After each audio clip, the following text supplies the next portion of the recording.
కూడా ఎక్కువగా తిరగకుండా సైలెంట్గా దయచేసి వినండి. చాలా దూరం నుంచి వచ్చారు కాబట్టి, ఓకేనా?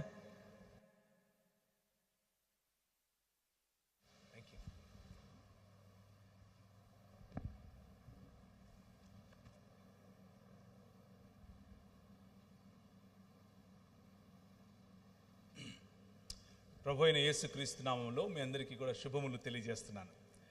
మరి చాలా సంతోషంగా ఉంది మిమ్మల్ని కలవటం, చాలా ఆనందంగా ఉంది. అలాగే దాంతోపాటుగా నేను స్టారీకి ఒక మాట చెప్పాను, మీ తమ్ముడు మంచి ప్రీచరు, మంచి టీచరు, మంచి పాటలు బాగా పాడుతున్నాడు, ఈస్ ఎ గుడ్ సింగర్ అని చెప్పాను. నాకు ఆ తర్వాత స్టేజ్ ఎక్కిన తర్వాత డౌట్ వచ్చింది, అసలు ఈ పిల్లోడు ఉంటే నన్ను ఎందుకు పిలిచారు వీళ్ళు అనుకున్నాను. So I congratulate all of you. మీ అందరికీ కూడా నేను శుభాకాంక్షలు తెలియజేస్తున్నాను, శుభములు తెలియజేస్తున్నాను.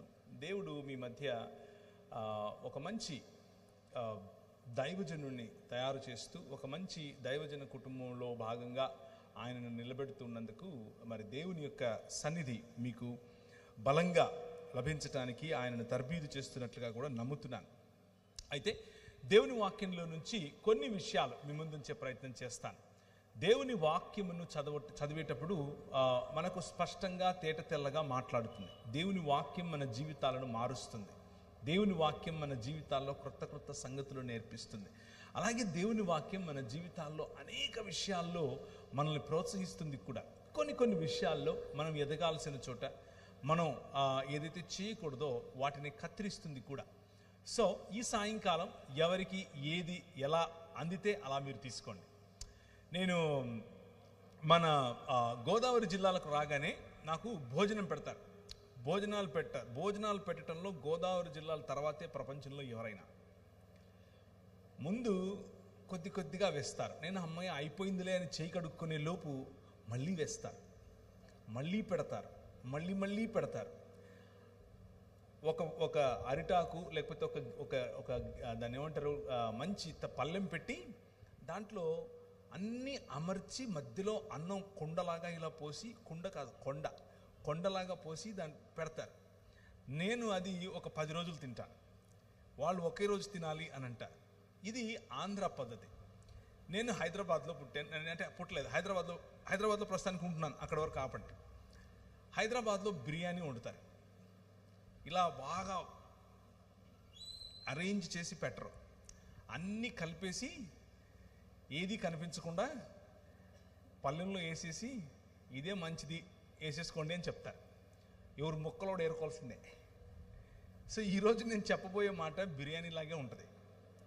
మీకు కావలసినవి మీరు ఏరుకోవటమే, మీకు తగిలేవి మీరు తీసుకోవటమే.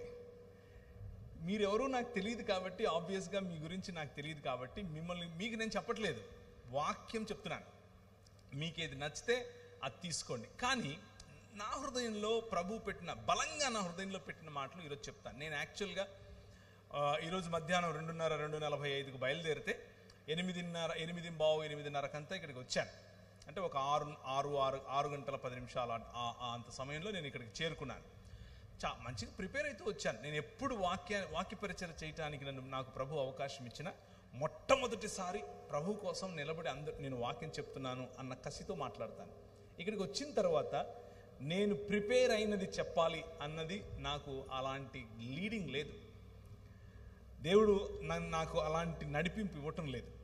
నా మనసులో వేరే కొన్ని అంశాలను ఉంచాడు. ఆ అంశాలనే మేము ఉంచే ప్రయత్నం చేస్తాను. ఇది స్పష్టంగా స్వచ్ఛంగా నా హృదయంలో నుంచి వస్తున్నటువంటి ఈ సంఘం కోసం, అలాగే మనందరికీ ఉపయోగపడే మాటలుగా ఉండాలి అని నేను మనస్ఫూర్తిగా ఆశిస్తున్నాను. అయితే ఒకసారి హెబ్రీయులకు రాసిన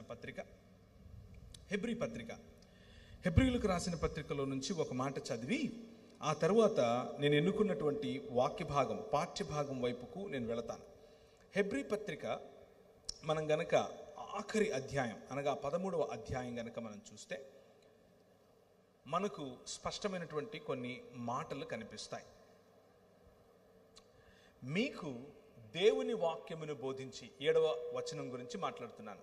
మీకు దేవుని వాక్యమును బోధించి మీ పైన నాయకులుగా ఉన్న వారిని జ్ఞాపకము చేసుకుని వారి ప్రవర్తన ఫలమును శ్రద్ధగా తలంచుకొనుచు వారి విశ్వాసమును అనుసరించండి. ఇది ఒక దగ్గర పెట్టుకోమంటారా? సరిపోతుందా? ఓకే. ఇది దేవుడు మనకిస్తున్నటువంటి ఒక ఆజ్ఞ. దైవజనులను, మనకు వాక్యము బోధించిన వారిని, మనకంటే ముందు నడిచిన వారిని మనం జ్ఞాపకం చేసుకోవటం అది తప్పు కాదు, అది మంచిది, అది ఆశీర్వాదకరం, అది చేయదగినది మాత్రమే కాదు, చేసి తీరవలసినటువంటి ఆజ్ఞ. కనుక మీకు వాక్యోపదేశం చేసిన వారు, మీ పైన నాయకులుగా ఉన్నవారు, మీ కొరకు శ్రమించిన వారు, మీ కొరకు తమ జీవితాలను విత్తిన వారిని జ్ఞాపకం చేసుకోవటం దేవుడు మనకిస్తున్నటువంటి బాధ్యతతో కూడినటువంటి ఆశీర్వాదము కూడా. ఇలా నీతిమంతులను జ్ఞాపకం చేసుకున్నప్పుడు నీతిమంతుల పట్ల వారి ప్రవర్తన ఫలమును మనము కలిగి ఉండేందుకు, వారి విశ్వాస జీవితమును అనుసరించేందుకు, శ్రద్ధగా అనుసరించేందుకు ప్రయత్నం చేసినప్పుడు మనకు ఆశీర్వాదం. ఆ ఆశీర్వాదం మనం కోల్పోకూడదు ఎప్పుడు కూడా. ఆ ఆశీర్వాదం మనలో ఎప్పుడూ ఉండేట్లుగా మనం ప్రయత్నం చేయాలి. మన ముందు నడిచినటువంటి దైవజనులు అనేకులు మనకు వాక్యోపదేశం చేశారు. మీ జీవితాలలో మీకు వాక్యోపదేశం చేసిన వారు మీ తల్లి ఉండొచ్చు, మీ తండ్రి ఉండొచ్చు, మీ భర్త ఉండొచ్చు, మీ స్నేహితురాలు ఉండొచ్చు, లేకపోతే మీ సంఘ కాపరి అయి ఉండొచ్చు.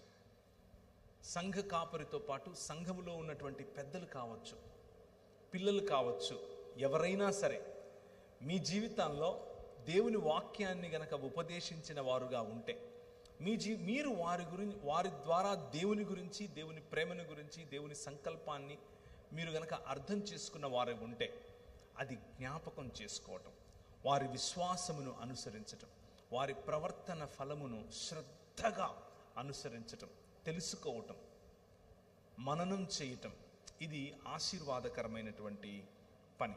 ఆ ఆశీర్వాదకరమైన పని మీరు చేయునట్లుగా, ధైర్యము కలిగి చేయునట్లుగా మిమ్మల్ని నేను ప్రోత్సహిస్తున్నాను. అలాగే ఆ ఆశీర్వాదము మనకిచ్చేటటువంటి దేవుడు, అనగా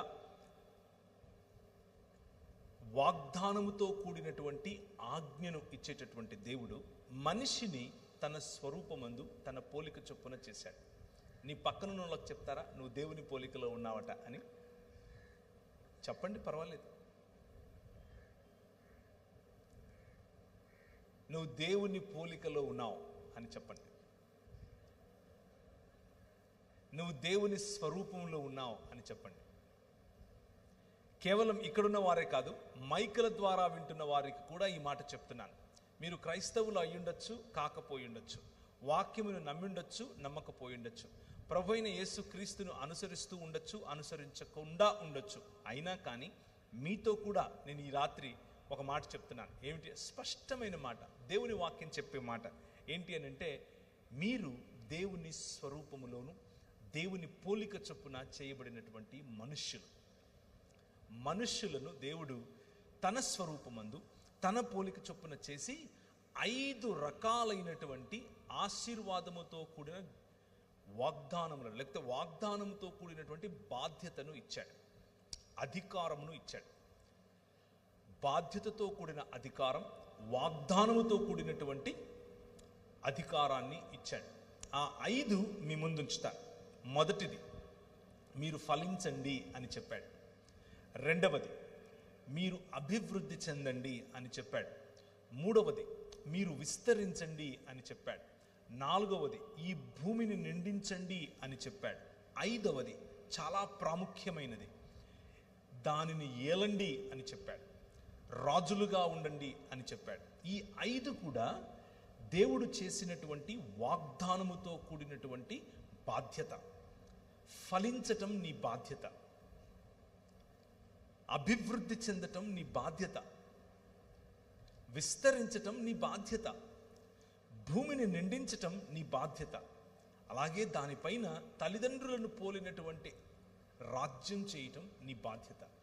దేవుడు మనిషిని తన స్వరూపమందు తన పోలిక చొప్పున చేసి భూమి ఆకాశములు అనేటటువంటి ఒక మందిర నిర్మాణం చేసి, ఆ మందిరములో తన ప్రతినిధిగా, తన ప్రతిమగా మరియు తన ప్రతిబింబంగా ఉంచాడు. 3 పదాలు: తన ప్రతినిధిగా, తన ప్రతిమగా మరియు తన ప్రతినిధిగా లేదా ప్రతిబింబంగా ప్రాణ ప్రతిష్ఠ చేసి ఆ ఆలయంలో ఆ ప్రాణ ప్రతిష్ఠ చేసినటువంటి మనిషిని ఉంచాడు.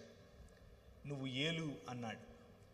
నాకు ప్రతిగా, నాకు యాజ్ ఎ రిప్రజెంటేటివ్, నా ప్రతినిధిగా, నా ప్రతిబింబముగా, అలాగే నా స్వరూపము నా పోలిక చొప్పున ఉన్నావు కాబట్టి నా ప్రతిమగా ఈ ప్రపంచాన్ని ఏలు అని చెప్పాడు. ఇది మనకి ఇవ్వబడినటువంటి బాధ్యతతో కూడినటువంటి ఆశీర్వాదం.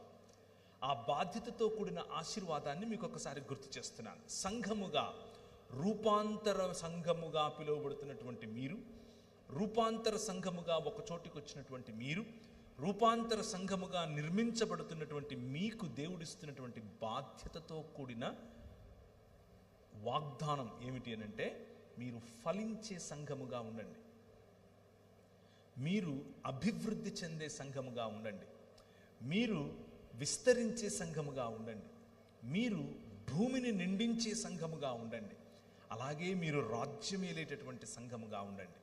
ఇది దేవుని పిలుపు. ఇది ఆదికాండం 1వ అధ్యాయంలో నుంచే మీకు చెప్తున్నాను. క్రొత్త విషయాలేవి కాదు, మీరు ఎప్పుడూ చదివేవే. అది మన పిలుపు. అయితే దేవుడు ఏర్పరిచినటువంటి ఈ మందిరములో, అనగా భూమి ఆకాశములు అనే ఈ మందిరములో ఏర్పరిచినటువంటి నీకు దేవుడిచ్చినటువంటి బాధ్యతను మనిషి మరిచిపోయి, మనిషి తిరస్కరించి దేవునికి దూరమయ్యాడు.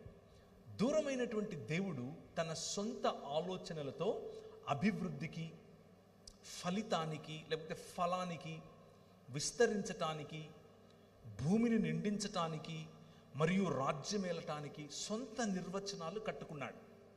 దాని కారణం చేత అభివృద్ధి చెందటం అనంటే డబ్బు సంపాదించటం అనుకుంటున్నాడు. అభివృద్ధి చెందటం అనంటే ఇంకో 10 మందిని కలుపుకోవటం అనుకుంటున్నాడు. విస్తరించటం అనంటే అన్ని ఊళ్ళలో నేనే ఉండాలి అని అనుకుంటున్నాడు. భూమిని నిండించటం అనంటే భూమంతా కొనుక్కోవటం అని అనుకుంటున్నాడు, లేకపోతే సంపద సంపాదించటం అని అనుకుంటున్నాడు. రాజ్యమేలటం అనంటే అవతలి వాడి హక్కులు హరించటం అని అనుకుంటున్నాడు. కానీ ప్రభువు ఇచ్చినటువంటి ఆజ్ఞతో కూడిన ఆశీర్వాదం, బాధ్యతతో కూడినటువంటి ఈ వాగ్దానం ఏమిటి అనంటే, ఒకరికి ఉపయోగపడే విధంగా, ఒకరిని ఘనపరిచే విధంగా, ఒకరిని హెచ్చించే విధంగా, ఒకరి కొరకు ఉపయోగపడుతూ హెచ్చిస్తూ ఘనపరుస్తూ సంఘ నిర్మాణం చేసే విధంగా ఆయన ఒక క్రమాన్ని ఏర్పరచాడు. ఈ ప్రపంచంలో ఆయన ఒక క్రమాన్ని ఏర్పరచాడు. ఎక్కడ నదులుండాలో అక్కడ నదులు, ఎక్కడ చెట్లుండాలో అక్కడ చెట్లు, ఎవరికి ఎంత నీడ కావాలో అంత నీడ, ఏ భోజనం ఏ వస్తువులు ఎవరికి అందాలో, అనగా ఏ జంతు పశుపక్షులకు వగైరా వగైరా ఇవ్వాలో అంత ఇస్తూ వాటిపైన తల్లిదండ్రులుగా మిమ్మల్ని ఉంచాడు. మన బాధ్యత మనకు ముందు నడిచిన వాక్యమును నేర్పించి, మన ముందు వాక్యోపదేశకులుగా, నాయకులుగా మన పైనున్న వారి యొక్క శ్రద్ధగా వారి జీవన విధానాన్ని, వారి విశ్వాసమును అనుకరించటం. అలా అనుకరించే క్రమంలో వచ్చేటటువంటి ఆలోచనలు బ్లెస్సింగ్ అదర్స్, నీ పొరుగువాడిని ఆశీర్వదించటం, నీ పొరుగువాడి కోసం ఒక క్రమాన్ని ఏర్పరచటం, నీ సమాజములో క్రమమైనటువంటి సమాజముగా దాన్ని తీర్చిదిద్దటం, నీ సమాజమును విస్తరింప చేయటం, నీ సమాజములో దేవుని ముఖకాంతి వెలిగే విధంగా నీ జీవితాన్ని మలుచుకోవటం. దేవుని ముఖకాంతి వెలగటం అన్న విషయానికి రూపాంతర సంఘము అన్నదానికి చాలా కనెక్షన్ ఉంది. రూపాంతర దేవాలయం. ఒకరోజు ప్రభు అయిన యేసుక్రీస్తు తన శిష్యులను తీసుకుని ఒక కొండ మీదికి వెళ్ళాడు. ఒక కొండ మీదికి వెళితే ఆ కొండ మీద చూస్తూ ఉండగానే పేతురు, యాకోబు, యోహాను, ఆంద్రియ వగైరా వాళ్ళు ఒకవైపు కూర్చుని చూస్తూ ఉండగానే ఆయన రూపాంతరము చెందటం చూస్తారు. రూపాంతరము చెందటం చూసినప్పుడు చాలా భలే అనిపించింది. నేను ఇక్కడే ఉండిపోతాను అని అనుకున్నాడు. పేతురు అన్నాడు, ఇక్కడ నీకొక పర్ణశాల, నాకొక పర్ణశాల. ఏలియా దిగొచ్చాడు, ఏలియాతో మాట్లాడుతున్నాడు, దేవదూతలు వచ్చి ఆయనకు పరిచారం చేస్తున్నారు. అబ్బా భలే ఉంది, what a blissful experience is this అని అనుకున్నాడు. ఎంత సమాధానకరమైన, ఎంత దేవుని రాజ్యమును అనుభవించేటటువంటి ఈ అనుభవం ఇది. ఈ అనుభవంలో ఇలాగే ఉండిపోతే ఎలా ఉంటుంది అని అనుకున్నాడు. రూపాంతరం చెందినటువంటి ఆ కొండ మీద దేవుని వాక్యం మార్కు సువార్తలో ఎలా రాసిందంటే, ఈ లోకమందు ఏ చాకలియు అంత చలువగా చెయ్యలేడు అన్నట్లుగా తన వస్త్రముల గురించి దగదగ మెరిసిపోతున్నాయి అన్నట్లుగా రాశాడు. అలా రూపాంతరము చెందినటువంటి ప్రభువును చూసి ఆనందించినటువంటి పేతురు, అదే పేతురు పత్రిక రాస్తూ ఏమంటున్నాడంటే, నేను ఆయన గురించి తండ్రి అయిన దేవుడు, ఈయన నా ప్రియకుమారుడు, ఈయన మాట వినండి అని చెప్పినప్పుడు నేను విన్నాను, నా చెవులారా విన్నాను, ఆయనను చూశాను, నేను దాన్ని అనుభవించాను, ఆయన్ను తాకాను. కానీ అంతకంటే గొప్పదైన, ఆ అనుభవానికంటే గొప్పదైనటువంటి ప్రవచన వాక్యము నీ చేతిలో ఉంది. ఒకసారి నీ బైబిల్ ఎత్తి చూపిస్తావా? అంతకంటే గొప్పదైనటువంటి ప్రవచన వాక్యము నీ చేతిలో ఉంది. This is what transforms you. Transformation, రూపాంతరమునకు మరియు రూపాంతరము చెంది, లేకపోతే మెటమార్ఫోసిస్, పునరుత్థానానికి ఉన్న తేడా అది. రూపాంతరము అనుభవంతో మొదలవుతుంది, కానీ ఆ రూపాంతరము రోజు రోజుకు క్రమములో పెరిగినప్పుడు ఒకానొక రోజు మనం పునరుత్థానం చెందుతాం. మన సృష్టి పునరుత్థానం చెందుతుంది.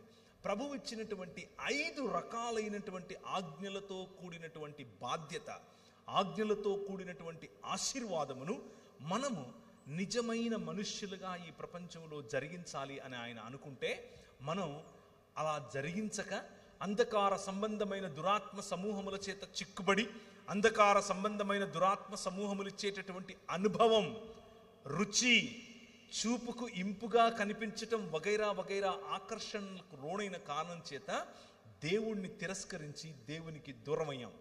దూరమైనటువంటి సమాజం ఏర్పరచుకున్నటువంటి సిస్టమ్స్, ఆ సమాజం ఏర్పరచుకున్నటువంటి వ్యవస్థలు, ఆ వ్యవస్థలు రోజు రోజుకు మనిషిని క్షీణింపచేసి లెస్సర్ హ్యూమన్ బీయింగ్, లేకపోతే డీహ్యూమనైజ్ చేస్తూ వచ్చాయి.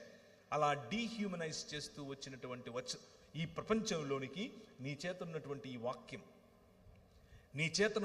ఈ వాక్యం ప్రపంచాన్ని రూపాంతరము చెందించటానికి, సమాజములను రూపాంతరము చెందించటానికి, మనుష్యులను రూపాంతరము చెందించటానికి, అనుభవాలను రూపాంతరం చెందించటానికి, సంబంధాలను రూపాంతరం చెందించటానికి మీ చేతికి ఇచ్చాడు. ఈ వాక్యాన్ని మనం గమనిస్తున్నాం. అయితే ఈ వాక్యంలో ఒక చక్కటి మాట మీకు వినిపిస్తుంది. అదేమిటి అనంటే, నిత్య నిబంధన. ఈ రూపాంతరము కొరకు చేసినటువంటి నిబంధన. దేవుడు మనుష్య సమాజానికి, మనుష్యులను రూపాంతరము చెందించటానికి ఒక నిబంధన చేశాడు. ఆ నిబంధనను 5 రకాలుగా బైబిల్ గ్రంథం మనకు చెప్తుంది. 5 ఆశీర్వాదముతో కూడినటువంటి ఆజ్ఞలను నేను మీకు చూపించాను. మొదటగా 2 5 రకాలుగా ఒకే నిబంధన మన మధ్యకు రావటం, సృష్టి క్రమం మొదలుకొని ఇప్పటి వరకు మానవ చరిత్రలో జరిగినటువంటి గమనం ఇది. దాన్ని మీకు వివరిస్తాను. మనిషి యొక్క ప్రయాణం. చాలామంది మనిషి యొక్క ప్రయాణం ఏమనుకుంటారంటే, అలా పుడతాడు, ఇలా చనిపోతాడు, చనిపోయిన తర్వాత ఏదో లోకానికి వెళ్ళిపోతాడు. ఇది సాధారణంగా మత ప్రాతిపదికన ఉన్న వాళ్ళ యొక్క ఆలోచన విధానం. అందులో కొద్దో గొప్ప సత్యం లేకపోలేదు. కానీ బైబిల్ గ్రంథం చెప్పేటటువంటి సంపూర్ణ సత్యాన్ని ఈరోజు మీకు చెప్పే ప్రయత్నం చేస్తాను. 5 రకాలైనటువంటి ఒకే కవెనెంట్, ఒకే నిబంధన, రూపాంతరమును కోసం రూపింపబడినటువంటి నిబంధన 5 రకాలుగా 5 సమయాలలో మానవ మనుగడలోనికి రావటం మనం గమనించాలి. మొదటిగా ఆదికాండములోనే మనుషులు విస్తరించి, ఫలించి, భూమిని నిండించి, కానీ వారి ఇచ్చ చొప్పున, వారి యొక్క ప్రణాళిక చొప్పున నగర నిర్మాణం చేసుకొని సంబంధాలను కోల్పోయి, మనుష్యుల మధ్య మనుష్యులు హేట్రెడ్, మనుష్యుల మధ్య మనుష్యులు పొరపొచ్చాలు, సంబంధాలలో చేదు, మనుష్యులను కోల్పోయేటటువంటి మనుష్యులుగా తయారై స్వంత సహోదరుణ్ణి చంపిన తరువాత కయ్యూను వెళ్ళి నగరాలను నిర్మించుకుంటూ ఉంటే, ఎందుకు అనంటే భద్రత కోసం. ఎవరి నుంచి భద్రత అనంటే సాటి మనిషి నుంచి భద్రత అన్నటువంటి గోడలను నిర్మించుకోవటం మొదలుపెట్టాడు మనిషి. దానికి నాగరికత అని పేరు పెట్టాడు. నాగరికతలలో ఎదుగుతున్నటువంటి మానవ సమాజం మెల్లిమెల్లిగా దేవునికి దూరం అయిపోయేటటువంటి మానవ సమాజంలోనికి దేవుని ప్రమేయం మనకు కనిపిస్తుంది. మనిషి యొక్క ఊహలోని, ఆలోచనలోని సమస్తము కేవలము ఎల్లప్పుడూ చెడ్డది అన్నట్లుగా మనిషి పతనావస్థలో ఉన్న క్రమంలో దేవుడు ఒక్క వ్యక్తిని ఎన్నుకున్నాడు. దేవుడు ఈ ప్రపంచాన్ని, అందులో ఉన్నటువంటి కలుషితమైనటువంటి మనుష్యులను రూపాంతరము చెందించాలి అని ఆశపడ్డాడు. క్రొత్త సృష్టిని చేయాలి అని ఆశపడ్డాడు. ఆ క్రొత్త సృష్టిని చేసేటటువంటి దేవుడు ఆ క్రమంలో మొట్టమొదటిగా ఒక్క కుటుంబాన్ని ఎన్నుకున్నాడు.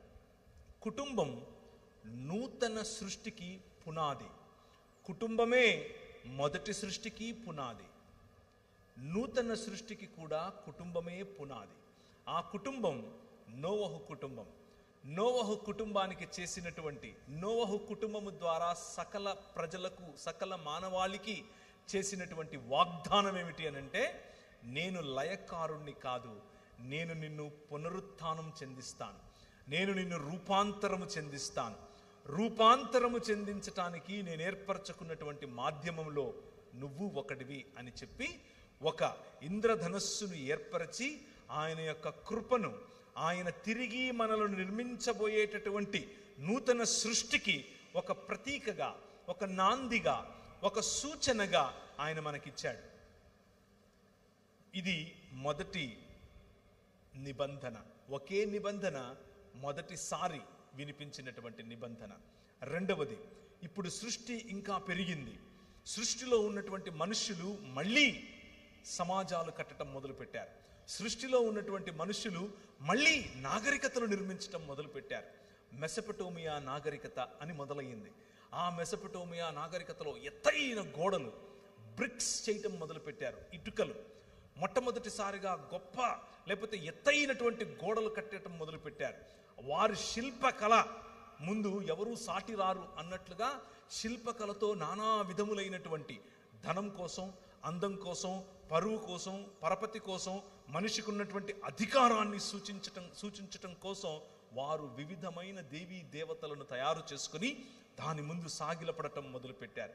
ప్రభు అన్నాడు, నో, నేను మిమ్మల్ని తిరిగి నా వైపుకు తీసుకొచ్చుకుంటాను, రూపాంతరము చెందిస్తాను, నూతన సృష్టిగా మారుస్తాను అని చెప్పి అందులో ఇంకొక కుటుంబాన్ని ఏర్పరచుకున్నాడు. ఆ కుటుంబమే అబ్రహాము కుటుంబం. మొదట నోవహు కుటుంబానికి చేసినటువంటి వాగ్దానముతో కూడినటువంటి నిబంధన.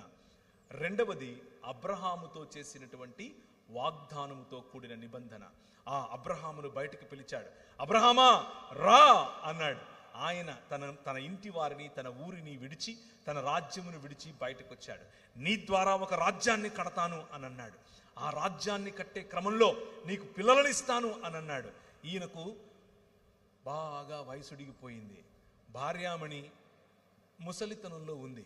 ఆమె నవ్వుకుంటోంది, నాకా పిల్లలా, నేను మళ్ళీ వస్తాను, మళ్ళీ 1 సంవత్సరానికి వచ్చే వరకు నీకు వాగ్దాన కుమారుణ్ణి ఇస్తాను అని చెప్పాడు.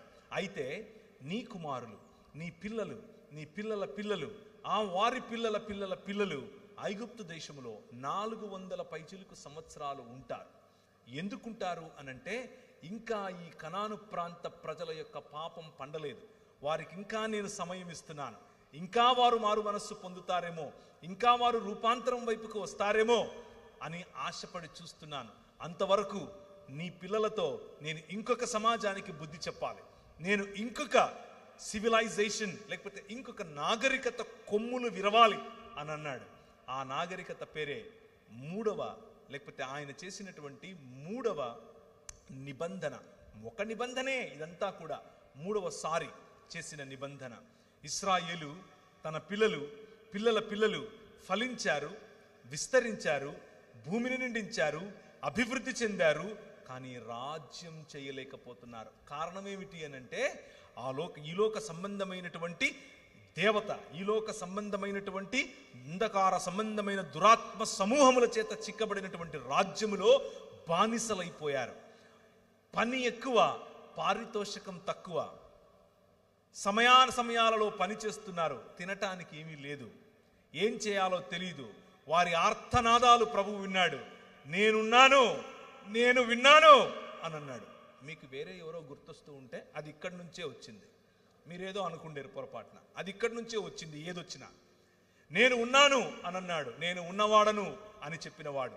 నేను విన్నాను అన్నాడు. వారి ఆర్తనాదాలు విన్నాను అని అన్నాడు. ఉండి అలా ఊరుకోలేదు. మూడవ మాటగా ఆయన ఒక వాగ్దాన నిబంధనను చేశాడు. ఏమిటది? మోషే ద్వారా చేశాడు. నీ ద్వారా అబ్రహాముకు చేసినటువంటి వాగ్దానం యొక్క పర్యవసానముగా ఒక రాజ్య నిర్మాణం నేను చేస్తాను. 10 రకాలైనటువంటి దేవీ దేవతల చేత ఏర్పాటు చేసుకుని 10 రకాలైనటువంటి దేవీ దేవతల చేత పరిపాలింపబడుతున్నటువంటి ఈ రాజ్యములో నుండి నా జ్యేష్ఠపుత్రుడైనటువంటి ఇశ్రాయేలు నువ్వు రా అని పిలిచాడు. నోవహు నువ్వు రా అన్నాడు. అబ్రహాము నువ్వు రా అన్నాడు. ఇశ్రాయేలు నువ్వు రా అని పిలిచాడు. అందరినీ రా అనే పిలుస్తాడు ఈయన. వచ్చేయండి అంటాడు. గద్ద రెక్కల మీద మోసుకొని వెళ్ళినట్లు వారిని మోసుకొని వెళ్ళాడు. సంవత్సరాల తరబడి వాళ్ళు విత్తాల్సిన అవసరం లేదు, కోయాల్సిన అవసరం లేదు, కట్టాల్సిన అవసరం లేదు, నాటాల్సిన అవసరం లేదు.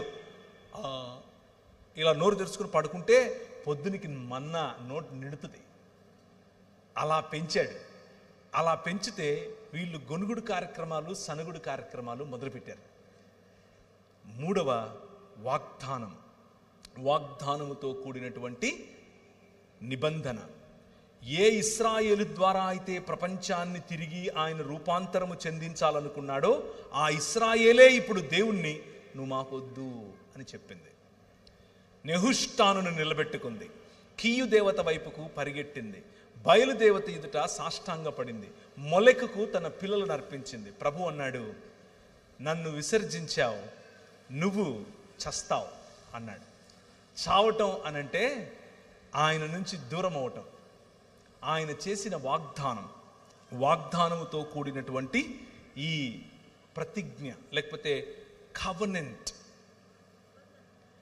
ఆ ప్రతిజ్ఞలో 2 పార్టీస్, నిబంధనలో 2 పార్టీస్.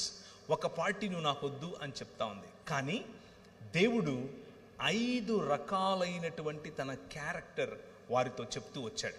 ప్రవక్తలందరూ ప్రవచించినటువంటిది ఇదే. రాజుల గ్రంథంలో ప్రవచించినటువంటి మాటలు ఇవే.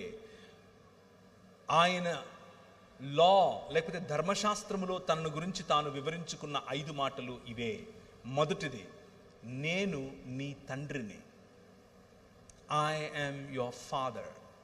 రెండవది, నేను నీ భర్తను, ఐఎమ్ యువర్ హస్బెండ్. ఇశ్రాయేలుతో దేవుడు చేసిన నిబంధన, ఒక తండ్రికి పిల్లలకు ఉండే నిబంధన, ఒక భార్యకు భర్తకు ఉండే నిబంధన, ఒక ప్రియురాలికి ప్రియుడికి ఉండే నిబంధన, ఐ యామ్ యువర్ లవర్, నేను నీ ప్రియుణ్ణి. నాలుగవది, తండ్రి, భర్త, ప్రియుడు, కాపరి, I am the good shepherd, నేను నిజమైన కాపరిని, మంచి కాపరిని అని చెప్పాడు.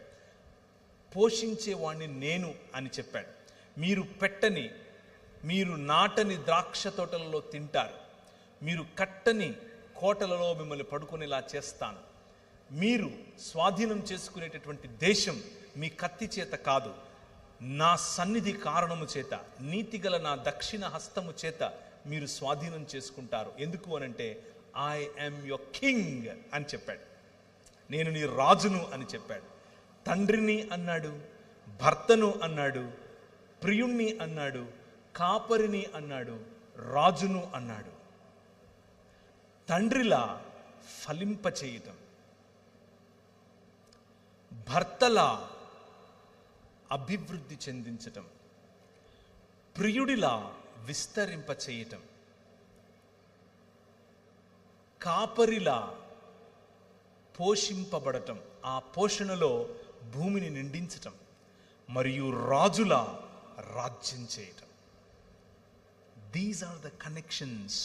ఈ డాట్స్ని కనుక మీరు కనెక్ట్ చేస్తే బైబిల్లో ఫ్లో అయ్యేటటువంటి ఈ నరేటివ్ ఒక్కసారి గమనించండి. 5 రకాలైనటువంటి ఆశీర్వాదములు, 5 రకాలైనటువంటి వాగ్దానములు, 5 రకాలైనటువంటి రిలేషన్షిప్, సంబంధం ప్రభు మనతో చేశాడు. అయితే ఆయన చేసినటువంటి నిబంధనలో నేను మీకు 3 చెప్పాను, మోషే వరకు చెప్పాను. 4వ నిబంధన మోషే తరువాత ఇశ్రాయేలు ప్రజలు, పగటిలో మేఘస్తంభముగాను మా మధ్యకు వచ్చావు, రాత్రిలో అగ్నిస్తంభముగా మమ్మల్ని నడిపించావు, నువ్వు రాజుగా మా మధ్యనున్నావు, మేము మీకు ఒక మందిర నిర్మాణం చేయాలనుకుంటున్నాం, మేము ఇలా ఒక టవర్ కట్టాలనుకుంటున్నాం అనుకుని దావీదు రాజు వెళ్ళి ఆయనను అడిగాడు. ఆయన అన్నాడు, నా కుమారుడి ద్వారా కడతాను అని అన్నాడు. నా కుమారుడి ద్వారా కడతాను. దావీదు అనుకున్నాడు సొలొమోను కడతాడు బహుశా అని అనుకొని సొలొమోను నిజంగానే కట్టడం మొదలుపెట్టాడు. ఆయన కట్టిన తరువాత, ఆ కట్టడం పూర్తయిన తరువాత షకీనా మహిమ దిగి వచ్చింది. కానీ అది ఎంత సత్యమో దానిని మించిన సత్యం, దానిని మించినటువంటి సంపూర్ణత, దానిని మించినటువంటి రూపాంతరము చెందేటటువంటి అనుభవం మన ప్రభు అయిన యేసు క్రీస్తులో 5వ సారి నిత్య నిబంధనగా బెరిత్ ఒలాం అని పిలిచారు. బెరిత్ ఒలాం టు నోవా, బెరిత్ ఒలాం టు అబ్రహాం, బెరిత్ ఒలాం టు ఎవరు? మోషే, బెరిత్ ఒలాం టు డేవిడిక్ కవెనెంట్ అని పిలిచారు. బెరిత్ ఒలాం in and through one and only Jesus Christ. యేసు క్రీస్తు ద్వారా మనుషులందరినీ ఐక్యపరిచేందుకు ఒక నిబంధన చేశాడు. మనుషులందరినీ రూపాంతరము చెందించడం కోసం ఒక నిబంధన చేశాడు.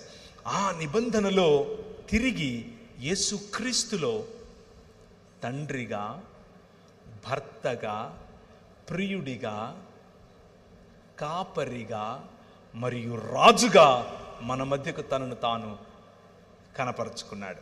This is the plan of God. ఇది దేవుని యొక్క ప్రణాళిక. ఆ ప్రణాళికలో భాగంగా మనం ఈ తాడేపల్లిగూడెంలో ఒక సంఘముగా మారాం. ఎందుకు అనంటే దానియేలు ఒకానొక సమయంలో ఒక దర్శనం చూశాడు. ఏ చేతి సహాయం లేకుండా తీయబడినటువంటి ఒక రాయిని చూశాడు. ఆ రాయి ఇంతింతై మహాపర్వతమైంది. అది మహాపర్వతమై వచ్చి ఎక్కడ పడిందో తెలుసా? తాడేపల్లిగూడెంలో పడింది. అదే మీరు. ఈ ఒక్క నిబంధన మనుషులకు తండ్రిని గుర్తు చేస్తోంది. ఈ ఒక్క నిబంధన మీ ద్వారా ప్రజలకు భర్తకు ఉండేటటువంటి లక్షణాలు గుర్తు చేస్తోంది. ఈ ఒక్క నిబంధన ప్రేమ అంటే ఏమిటో మీ ద్వారా ప్రజలకు చూపిస్తోంది. ఈ ఒక్క నిబంధన మీ ద్వారా కాపరిత్వం అంటే ఏమిటో ఈ ప్రజలకు చూపిస్తోంది. ఈ ఒక్క నిబంధన నిజమైన సుపరిపాలన, రాచరికం ఎలా ఉంటుందో ఈ ప్రపంచానికి చూపించగోరుతోంది. ఆ నిబంధనలో భాగమే ఈ సంఘం. ఈ స్థానిక సంఘంలో భాగమైనటువంటి మీరు ఐక్యత కలిగి చేయవలసినటువంటి పని ఇదే. రీసెంట్గా వచ్చినటువంటి ఒక సర్వే చెప్తాను మీకు. మెల్లిమెల్లిగా కొన్ని దేవుని వాక్యానికి సంబంధించినటువంటి అంశాలు ఓపెన్ చేసి చూద్దాం. కానీ ప్రభువు ఒకసారి కీర్తనల గ్రంథం 68వ అధ్యాయం 5-6 వచనాలు, ఎవరైనా మైక్ తీసుకుని తెలుగులో గట్టిగా చదవాలి. కీర్తనల గ్రంథం 68వ అధ్యాయం 5-6 వచనాలు. వేరెవరైనా హోషేయ గ్రంథం 14వ అధ్యాయం 3వ వచనం చదవాలి. ఎవరికైనా మైక్ ఇవ్వండి దయచేసి. మైక్లో చదివితే అందరికీ వినపడుతుంది. 2 మైకులు లేవా?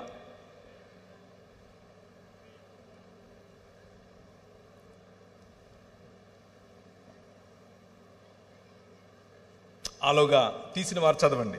కీర్తనల గ్రంథం 68వ అధ్యాయం 5-6 వచనాలు.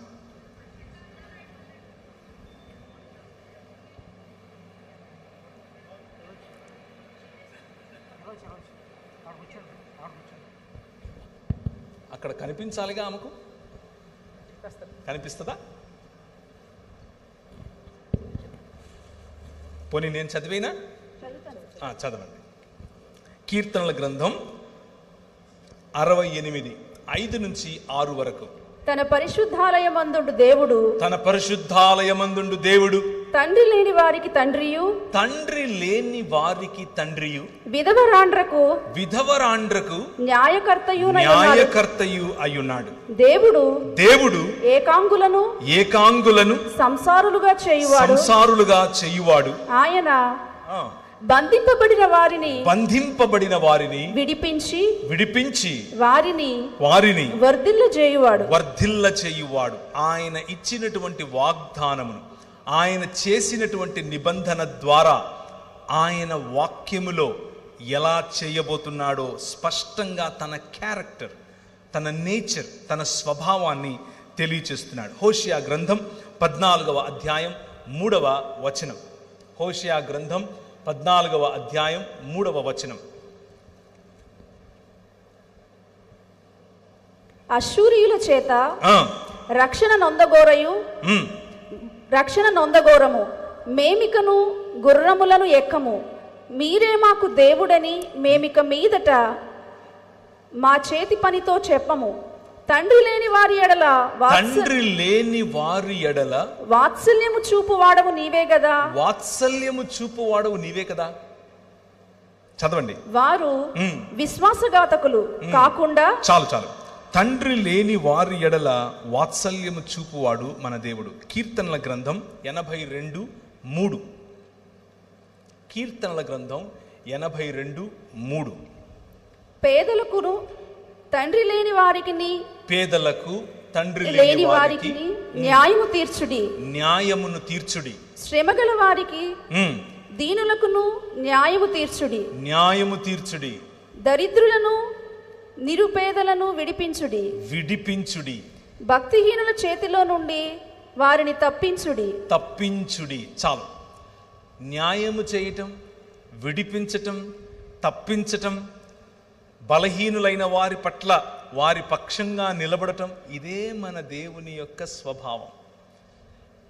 ఇదే ఆయన కుమారుని యొక్క స్వభావం. ఆయన కుమారుని శరీరమైనటువంటి మన స్వభావము కూడా ఇదే అయి ఉండాలి. దేవుని వాక్యము చాలా స్పష్టంగా చెబుతోంది. మనం దేవుని స్వరూపము, దేవుని పోలిక చొప్పున చేయబడ్డాం అంటే దాని అర్థం ఏమిటి అని అంటే, దేవునికి ఉన్నటువంటి గుణాతిశయములను, గుణ లక్షణములను ప్రచురించువారగుటకు ఆశ్చర్యకరమైనటువంటి వెలుగులోనికి పిలువబడిన వారం. పేతురు గ్రంథంలో చెప్పినట్లు, మనల్ని పిలిచిన వాని గుణాతిశయములను ప్రచురం చేయుటకై చీకటిలో నుండి ఆశ్చర్యకరమగు వెలుగులోనికి మిమ్మల్ని ఎలా పిలిచాడు? రాజులైన యాజక సమూహముగా పిలిచాడు. రాజులైన యాజక సమూహం చేయాల్సిన పనేమిటి? విడిపించటం, తప్పించటం, వారి పక్షమున నిలబడటం, వారికి బలమునివ్వటం, వారి తోడుగా నడవటం. అలాగే యెషయా గ్రంథం 1వ అధ్యాయం 17వ వచనం. దేవుని స్వరూపము, దేవుని పోలిక చొప్పున ఉన్నటువంటి మనుష్యులు చేయవలసినటువంటి మానవత, చూపించవలసినటువంటి మానవత, దేవుని హృదయం యొక్క గుండె చప్పుడు ఏమిటి? చదవండి 17వ వచనం. ఇశ్రాయేలు యొక్క వెలుగు అగ్నియును, అతని పరిశుద్ధ దేవుడు జ్వాలయునగును. అది అశ్షూరీయుల యొక్క బలురక్కస చెట్లకును గత్స పొదలకును అంటుకొని ఒక్క దినమున వాటిని మృంగివేయును. 1:7. యెషయా గ్రంథం 1:7. 17. 1:7 అండి. 1వ అధ్యాయం 17వ వచనం. మీ దేశము 17. కీడు చేయుట మానుడి, మేలు చేయుట నేర్చుకోండి. న్యాయమును జాగ్రత్తగా విచారించండి. హింసింపబడే వారిని విడిపించుడి. తండ్రి లేని వారికి న్యాయం తీర్చండి. విధవరాండ్ర పక్షముగా వాదించండి. ఇది మన దేవుని గుండె చప్పుడు. ఒక్క చోట కాదు, 2 చోట్ల కాదు, 10 చోట్ల కాదు, 1000 చోట్ల ఇదే మాట ఆయన మాట్లాడతాడు. ఆయన హృదయంలో ఉన్నటువంటివి 3 ప్రధానమైన లక్షణాలు. ఆయన ఎందుకు మనతో వాగ్దానం చేశాడు, ఎందుకు మనల్ని మనుష్యులుగా బ్రతకమంటున్నాడు, ఎందుకు మనతో నిత్య నిబంధన చేస్తానంటున్నాడు? ఆయన కలిగించబోయేటటువంటి, ఆయన రూపాంతరముగా మనల్ని సృష్టించి నూతన సృష్టిగా ఒక నూతన రాజ్యములోనికి నడిపించినప్పుడు ఉండేవి కూడా మూడు ప్రధానమైన లక్షణాలు. ఒకటి న్యాయము, రెండవది కనికరము, మూడవది దీన మనస్సు. న్యాయము, కనికరము, దీన మనస్సు.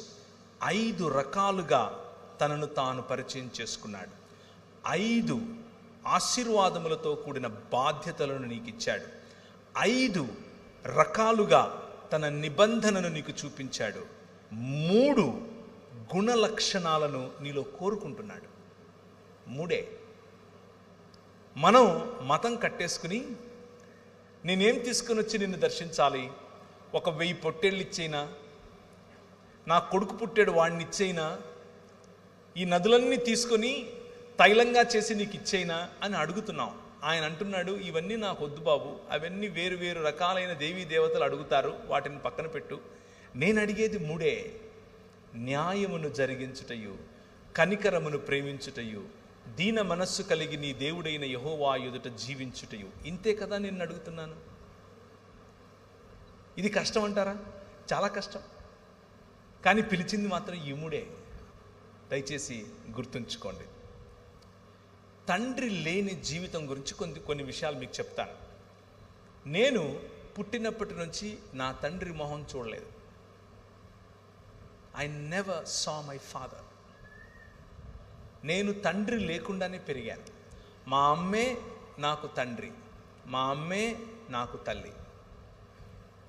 మా తాత, మా అమ్మ వాళ్ళ నాయన నాకు తండ్రి స్థానంలో అన్నీ చేశాడు. ఇంటి పేరుతో సహా ఆయనదే. తండ్రి లేని జీవితాలు, తండ్రి లేని కుటుంబాలు ఎలా ఉంటాయి అని నేను మీకు కొన్ని విషయాలు చెప్తాను. తండ్రి లేని జీవితాలు, తండ్రి లేని కుటుంబాల్లో ఎలా ఉంటుంది అనంటే, పిల్లల్లో సెల్ఫ్ కాన్ఫిడెన్స్ నశించిపోతుంది. పిల్లల్లో భద్రత లేకుండా పోతుంది. పిల్లల్లో భవిష్యత్తు పట్ల ఆందోళన ఉంటుంది. పిల్లలు బాస్టన్ స్కూల్స్ అంటే అర్థం ఏంటంటే బాల నేరస్తులు ఎక్కువగా జైల్లో ఉండేది తండ్రి లేని కుటుంబాల నుండే. తండ్రి లేని కుటుంబాల నుంచే ఒక 100 మంది గంజాయికి మరియు మాదక ద్రవ్యాలకు అలవాటు పడ్డారు అనంటే అందులో 74% తండ్రి లేని వారే అయి ఉంటారు. 14 సంవత్సరాలకు 16 నుంచి తక్కువ సంవత్సరాలలో ఆడపిల్లలు ప్రెగ్నెంట్స్ అయ్యి అబార్షన్స్ చేసుకుంటున్నారు అనంటే వాళ్ళ సంఖ్య 100 అయితే అందులో 68 మంది తండ్రి లేని కుటుంబమే. ఇదంతా నేను సొంతంగా చెప్తున్నది కాదు, అదొక సర్వే. భారతదేశమైనా పాశ్చాత్య దేశాలైనా ఇవే చెప్తున్నాయి. తండ్రి లేని కుటుంబం ఎలా ఉంటుంది? 71% మంది హై స్కూళ్ళలో నుంచి బయటపడిపోతారు, అంతకు ఎక్కువగా చదవరు అనంటే దానికి కారణం తండ్రి లేని కుటుంబాలు. ఇక్కడ ఇంకా చాలా పెద్ద లిస్ట్ ఉంది, అది చదవటం కంటే ముందు ఒక మాట చెప్తాను. తండ్రి లేకపోవటం అనంటే దాని అర్థం తండ్రి చనిపోవటం కాదు. కుటుంబంలో తండ్రి లేకపోవటం, కుటుంబంలో తండ్రి కనబడకపోవటం, తన పని మీద, తన పరిచర్య మీద, తను ఏర్పరచుకున్నటువంటి వ్యాసంగాలలో పిల్లలు లేవకముందే వెళ్ళిపోతాడు. పిల్లలు పడుకున్న తరువాత ఇంటికి వస్తాడు. భార్యకు తెలుసు తండ్రి ఆ భర్త ఏమిటో, పిల్లలకు తెలియదు తండ్రి ఏమిటో. అటువంటి ఇళ్ళు భారతదేశంలో కొల్లలు. అటువంటి ఇళ్ల కారణం చేత బాల నేరస్తులు పెరుగుతున్నారు. ఇలా తండ్రి అనగా అథారిటీ ఫిగర్, తండ్రి నుంచి దూరమైనటువంటి పిల్లలు 2 రకాలుగా స్పందిస్తారు. 2 రకాలుగా. మొదటిది అగ్రెసివ్, వైలెంట్ అయిపోతారు. వైలెంట్, చాలా వైలెంట్. ప్రతిదానికి తిరిగి సమాధానం చెప్పటం, ప్రతిదాన్ని ఎదిరించటం, ప్రతిదానిపైన తిరుగుబాటు చేయటం మొదటి ఎక్స్ప్రెషన్. రెండవ స్పందన లేకపోతే ప్రతిస్పందన, ఏమీ మాట్లాడరు, ఎవరితో సంబంధం పెట్టుకోరు. వారిలో వారికి ఒక ప్రపంచాన్ని నిర్మించుకొని అందులో అలా ఉండిపోతారు. తండ్రి లేని కుటుంబాలు కూర్చున్న వారిలో, అలాగే లైవ్ ద్వారా చూస్తున్న వారిలో ఈ మాట చెప్తున్నాను. పురుషులకు మీ పనుల్లో, మీ పరిచర్యల్లో, మీ వ్యాసంగంలో, మీ పిల్లల ఎదుట మీరు కనబడకుండా ఉన్నారా? This is the result that you are going to see. ఈ పర్యవసానమే మీ కుటుంబంలో చూడబోతున్నారు. పురుషుడు ఇంటికి రాకుండా ఉన్నటువంటి స్త్రీలతో మాట్లాడుతున్నాను. మీ పిల్లలు జాగ్రత్త. తండ్రి యాబ్సెంట్గా ఉన్నటువంటి కుటుంబాల్లో జరిగేటటువంటి పర్యవసానం ఇది. దీన్ని ఎందుకు ఇంత విడమర్చి చెప్తున్నాను అనంటే, నా జీవితంలో ఇది జరిగింది. మా అమ్మ మాకు కావలసినవన్నీ ఇచ్చింది, కష్టపడి మమ్మల్ని పెంచింది. కానీ తండ్రి లేని లోటు నా జీవితంలో స్పష్టంగా కనిపించింది. నేను వైలెంట్గా తయారైపోయాను. నేను ఒకడిని చంపి చచ్చిపోయాడు అనుకుని పొదల్లో పడేసి వెళ్ళిపోతే మా ఊరికి సిఐ, మా అక్క ఆ రోజుల్లో ఎస్ఐ, యాక్చువల్గా సిఐ ప్రమోషన్లో ఉంది.